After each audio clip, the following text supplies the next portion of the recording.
Ever see this move before? I call it go. A lack of a new Rayman game has got me thinking of the long-discussed Rayman 4 title. Creators involved in the franchise have spoken about how they want to bring the hero back and set him on his fourth adventure. This kind of statement doesn't make too much sense. If we count every main game, excluding the Rabbids games, then would that make Origins the fourth mainline game? If this is the case, then why would we call the next game Rayman 4? This whole situation reminds me too much of Crash 4.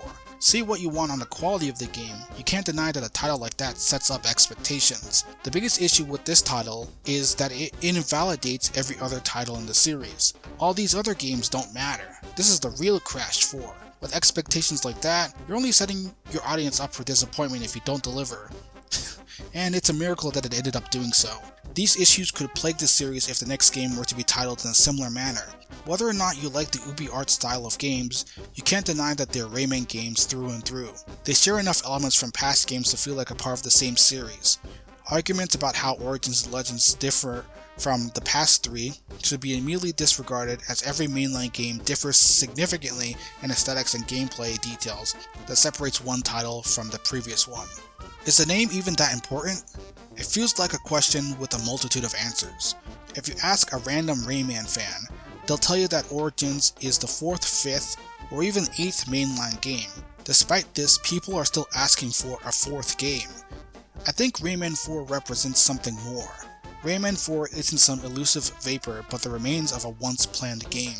Various iterations either being a retrospection of Rayman's past, an ambitious exploration into what it means to be a gaming mascot, or simply another 3D adventure. Rayman 4 represents a potential sense of definition that other series benefit from. What is the Rayman brand? The character has looked so many different ways, and the games have had widely different tones. A new game could give Rayman a concrete identity. While I understand this desire, I personally feel like what defines Rayman is his capacity to experiment and change. Origins and Legends are my favorite games of all time, and while I'd love a new game in that style, I'd much prefer something completely new. I personally believe that a new Rayman game is inevitable, but who knows if it will be accepted without that coveted 4 in the title. Only time will tell.